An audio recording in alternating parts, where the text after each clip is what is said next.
वसी के वालियो police station अंतर्गत आने वाले क्षेत्र से शहनाज बानो नामक एक गूंगी महिला पिछले 4 महीनों से लापता है।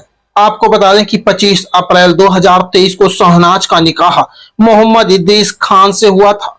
शहनाज के पिता के बताए अनुसार 3 महीने इनकी शादीशुदा जिंदगी अच्छे से चली, फिर न जाने क्या हो गया और फिर अचानक 14 जुलाई 2023 को शहनाज अपने ससुराल से गायब हो गई। वहीं इस बारे में उनके पिता ने जानकारी दी। सर, जो आपकी लड़की गायब हुई थी, जी क्या मामला है पूरा बताइए सर। सर, मैंने जो है कि अप्रैल में जो है कि 25 अप्रैल 2023 में शादी किया और 3 महीने तक मैंने लड़की थी हमारी ससुराल में, कोई तकलीफ नहीं हुआ। वो 8 तारीख के जो है कि मैं दावत दिया घर के लिए, तो जब घर से निकली तो उसकी ननद लेके चली गई वेस्ट में बाबा के मज़ार पर और वहाँ से 5 बजे आई प्रसाद लेके। वो प्रसाद उसकी ननद घर पे नहीं लेके गई और जो है कि अपने सबके ये कुछ नहीं मालूम कि ननद के साथ क्या हो रहा है, मेरे लड़की के साथ क्या हो रहा है। जब यहाँ से घर 8 तारीख के मेरी लड़की वापस गई ननद के साथ अपने घर, तो उन्होंने 12 तारीख के 10:18 पे मेरे को वीडियो कॉलिंग की। बोली कि पापा मेरे बाल पकड़ के मार रहे हैं, मेरे पेट में घुसा-घुसा मार रहे हैं, मुझे खाना नहीं दे रहे हैं, मैं नहीं रहूँगी, मेरे को लेके चलो। तो मैं बोला कि अचानक क्या हुआ, क्या हुआ? बता। मैंने बहुत पूछा, अब वो रोने के आगे खाली मेरे को यही बोल रही है कि पापा आज मेरे को लेके जाओ, लेके जाओ। लड़का बैठा था, मोबाइल चला रहा था बेड के ऊपर जो मैं दहेज में दिया हूँ। मैं बोला कि लड़के से बात करा। लड़के के पास जब वीडियो कॉलिंग चालू है, लड़की मोबाइल लेके गई तो लड़का क्या बोलता है, तेरे मम्मी पापा हैं, तू बात कर, मैं नहीं बात करूँगा। वो नहीं बात किया तो मैं बोला कि लड़की की दे, अपने ननद के, वो नीचे बैठ के मोबाइल चला रही है उसी रूम में। तो वो वही सवाल वो भी बोली कि तेरे मम्मी पापा हैं, तू बात कर, मैं नहीं बात करूँगी। फिर मेरी लड़की मेरे से कहती है कि पापा नहीं बात करेंगे। हम कहा नहीं बात करेंगे, खा के सो जा। तो बोली खाना नहीं दे रहा। हम कहा ऐसे सो जा, सुबह आऊँगा। इतनी बात मैंने रात में किया। फिर जिस्ट जो है कि जैसे मैंने फ़ोन काटा वैसे ही करीब 5 या 6 मिनट के बाद गांव से मेरे जमाई के माँ का फ़ोन आया, मेरे समधन का। तो वो बोलती है कि तुम अपनी लड़की लेके जाओ, मेरा लड़का नहीं रखेगा, मेरा लड़का तुम्हारी लड़की को तिलाक देगा। मैं बोला ऐसा क्या बात हो गया, अभी 3 महीना हुआ शादी हुए और तिलाक के तुम्हारे जुबान पे ऐसा क्यों बात आ रही है? अगर कोई चीज़ की कमी किया, कोई तकलीफ हुआ तो आप गांव में बैठी हो, मैं अपने घर बैठा हूँ। आप अपने लड़के का फर्ज है तुम समझाओ, सयान सरदार हो, मैं भी सयान सरदार हूँ, मैं अपने लड़के के समझाऊंगा। मगर ये तिलाक के बात कहाँ से आ गई? तो बोलती है नहीं जो है कि अरे तुम दहेज में दिए क्या? हाँ, बाद में मैं तुम अरे तुम पहले तो बोले कि मैं कुछ नहीं दूंगी, कुछ नहीं दूंगी। अरे शादी हुआ तो तुम तो बहुत दहेज दिए। लड़की का नाम क्या था? शहनाज बानो, मेरे लड़की का नाम जिस समय शहनाज बानो। लड़की जो है गायब हुई, उसमें घर में कौन कौन था, कुछ पता है आपको? उस टाइम जो है कि मेरे लड़की का ननद रहती थी और जो है कि मेरे लड़की का जो है कि पति रहता था, 2 आदमी। कितने समय की बात है ये जो जब लड़की गायब हुई थी? जी। कितने समय की बात है ये? कितने तारीख कितना की बात? कितना तारीख की बात है? कब कब हुई थी? समय क्या था वो? गायब होने का। हाँ। मैं जो है कि 13 तारीख के मेरी लड़की, अरे 12 तारीख के रात में मेरे को बोली कि सुबह आने का। तो मैं जब सुबह 7:55 पे तैयार हुआ जाने के लिए, तो मेरी लड़की बोलती है कि पापा आ रहे हो? हम कहा हाँ। बोली मत आओ मत आओ, हम यहीं रहेंगे यहीं रहेंगे। तो इससे मेरे कितने बजे की बात है ये? 7:55 सुबह की बात है, 13 तारीख की। फिर 13 तारीख के वो जब मना कर दी लड़की की पापा मत आओ, मैं वहाँ नहीं आऊँगी, यहीं रहूँगी, तो मैं उसके घर नहीं गया। 14 तारीख के शुक्रवार का दिन था। मैं नमाज़ पढ़ने चला गया और नमाज़ पढ़ के जैसे ही आ रहा हूँ, वैसे जो है कि लगभग 2:10 पे 2:05 पे ऐसे कुछ था। उस टाइम मेरे को पता चला कि फ़ोन आया था मेरे बिल्डिंग पे चढ़ने से पहले 2 मिनट के, मेरे बहू के मोबाइल पर कि भाभी गई है क्या? वो ये जवाब दी कि भाभी अकेले क्यों आएगी? क्या हुआ? तो तब उसकी ननद बोली कि भाभी जो है कि पता नहीं चल रहा है, तो ये मेरी कितने बजे की बात है ये? ये लगभग 2 बजे की बात है। तो फिर मेरी बहू पूछती है कि आखिर ये कितने टाइम की बात है? तो उसकी ननद बोलती है कि अरे यही 12 साढ़े 12 बजे के गायब है। किस पे आपको शक है? मुझे शक ये है कि उसके ननद के ऊपर, और ननद का एक बॉयफ्रेंड है, चक्कर चल रहा है उससे। जबकि मेरी लड़की उन्होंने बाबा के मज़ार पे वीडियो जब बनाई, उसी वो वीडियो 1 दिन 2 दिन के बाद उन्होंने कैरी किया, देखा, और जब देखा तो उन्होंने ये चीज़ बोला होगा कि मैं ये वीडियो पापा को दिखाऊँगी, और या तो बाइक लेके आएँगे जब मोटरसाइकिल से, तो उनको दिखाऊँगी तो मारेंगे। तो वो चीज़ उसके ननद के बुरा लगा होगा कि ये बोलती भले नहीं है, मगर इसका दिमाग बहुत तेज चल रहा है। और हम लोग पीछे बैठ के बाबा के मजार पे बात कर रहे थे, अब ये अपना फेस टू जो एक वीडियो बना रही थी, और हम लोग उस वीडियो में आ गई हूँ। कितना समय हो गया इसमें? कितने महीने हो गए? ये जो है कि लगभग हमारे लड़की के 14 जुलाई से गायब हुई है, लगभग 5 महीना क्रॉस कर गया। पुलिस ने इस मामले में क्या जाँच की? पुलिस माने बस हमको माने घुमा रही है।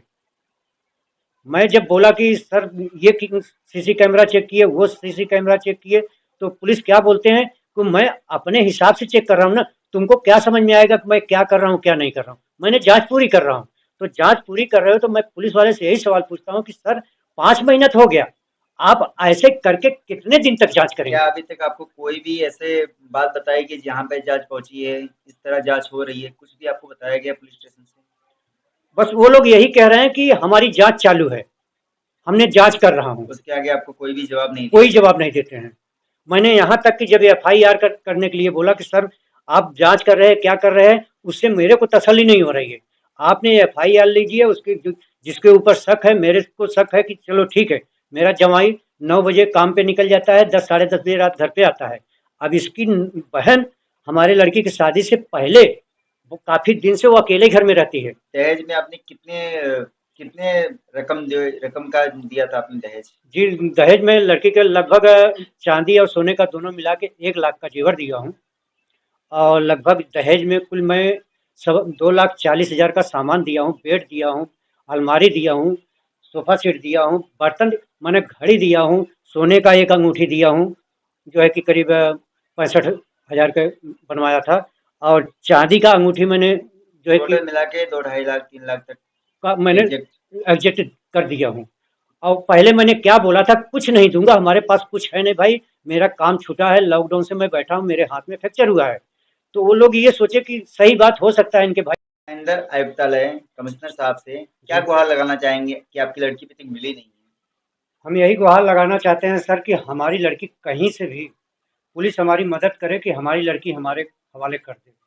हम इसलिए कि भाई हम तो अपने से ढूंढ नहीं सकते हैं लड़की के, और ढूंढने के बहुत प्रयास कर रहा हूँ, पर हमको तो नहीं मिल रही है। ये चीज़ पुलिस कर सकती है, पर पुलिस कर नहीं रही है, क्यों नहीं कर रही है, हमें वो चीज़ की तकलीफ है।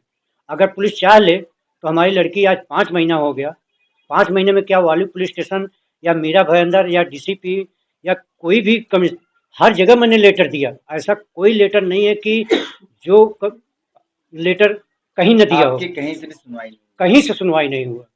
हम लेटर दे के आते हैं, सामने से हमारे कहाँ लेटर आपने डाला था? मैंने डीसीपी मैडम को लेटर दिया वसई जोन 2 में, कमिश्नर साहब को लेटर दिया मीरा भयंदर में, पीसी साहब को दिया जो है मैं मुख्यालय में जाके दिया, मैंने डीसीपी को दिया, मैंने हर जगह मैंने लेटर दिया, और सब जगह का रिसीविंग हमारे पास है भी।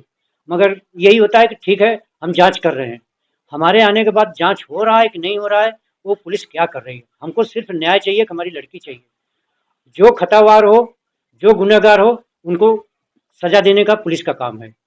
जो हमारी शक है, हमारे शक के दायरे पे पुलिस काम नहीं कर रही है तो अपने शक के दायरे पे काम करे।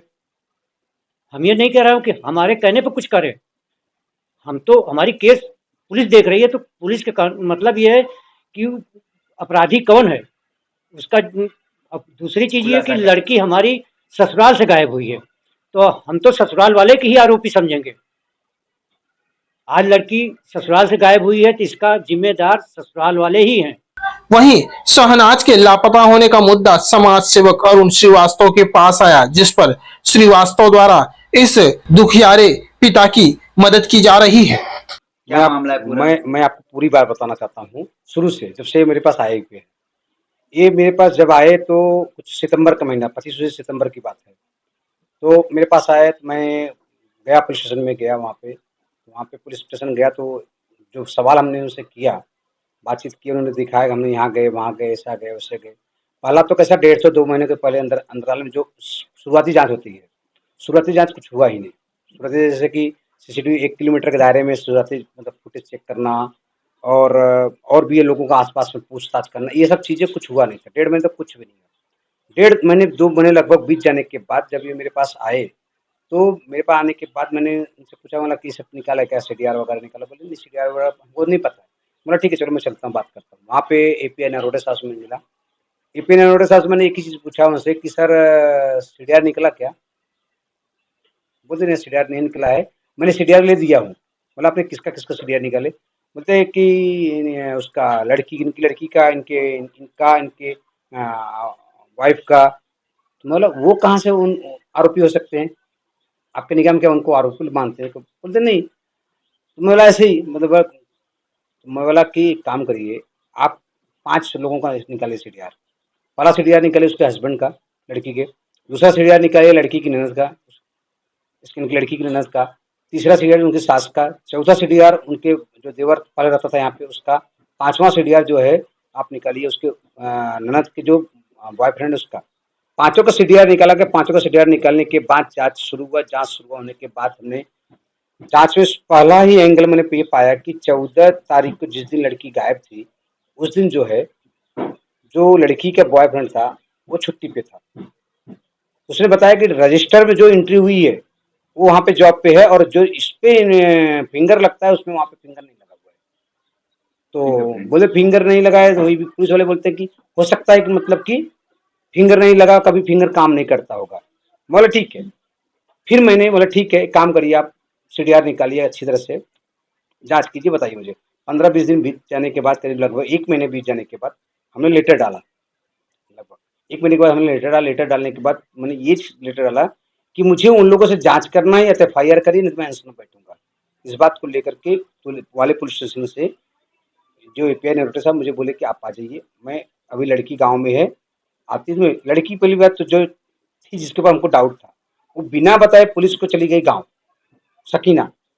वो गांव गई, गांव से आने में उसको लगभग 2 महीने लग गए।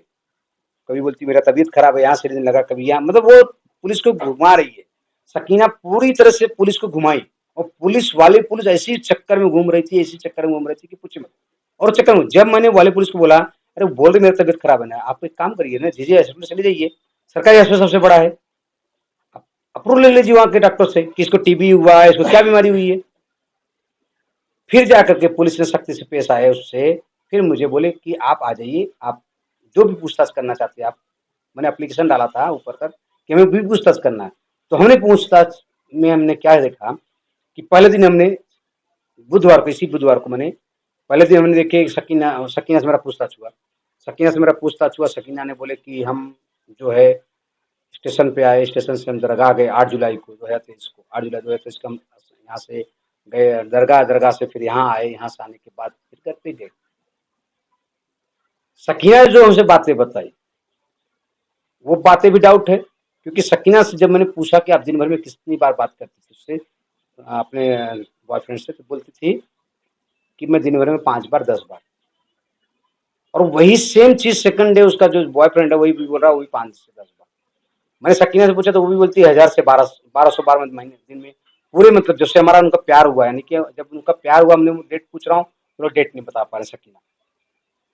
सीडीआर के माध्यम से हमें ये पता चला कि 2 मार्च 2023 से इन लोगों का पहला कॉल चालू हुआ, और 14 जुलाई 2023, यानी कि लगभग मार्च, अप्रैल, मई, जून, जुलाई, लगभग 4.5 महीना, 4.5 महीने की जो कॉल रिकॉर्ड्स हैं, उन 4.5 कॉल्स में सकीना और उसके बीच में जो है 3404 बार कॉल हुआ, दोनों में 4.5 महीने के अंदर में। अब उस कम से कम एक कॉल 5 से 10 मिनट के नीचे नहीं है। अब सकीना और रिज्जू जो उसका बॉयफ्रेंड है, ये दोनों ने 3404 बार कॉल किया टोटल। लेकिन मैंने ये भी जब इंक्वायरी किया मैंने सीडीआर के माध्यम से कि 2 मार्च से लेकर के 30 अप्रैल तक के बीच में सकीना और रिज्जू ने कितनी बार बात किया, तो ये पता चलता कि 1859 बार बात हुआ, 1859 बार। और 1 तारीख से, यानी कि 1 मई से लेकर के और 14 जुलाई के बीच में ये क्या बोलते हैं, कुछ लगभग 1500 बार बात हुआ। और दोनों लोग बोलते हैं हमने खाली 1200 बार बात किया, दोनों लोग बोलते हैं कि सिर्फ 1200 बात किया। यहाँ से हमें शक का दायरा हो गया कि मतलब कि जब 1859 बार ये लोगों ने शुरू में बात किए, तो भाभी के आने के बाद 1500 बार क्यों बात हुआ? कहीं न कहीं मतलब कि यह दर्शाता है कि भाभी ऑब्जेक्शन करती थी।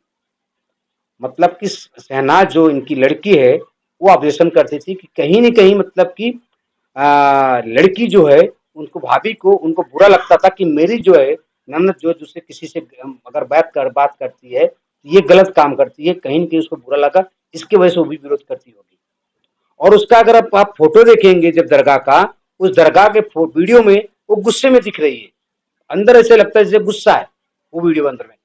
वो वीडियो में अगर देखेंगे गुस्सा है, और वो गुस्से में ऐसा कैसा और हो सकता है, मतलब उसको मालूम हो कि मतलब प्यार मोहब्बत से है उसके साथ में। वहीं अब सवाल उठता है कि आखिर कहां गई शहनाज और वाली पुलिस क्यों इस तक नहीं पहुंच पा रही है। वसई से शिवम सिंह की एक रिपोर्ट।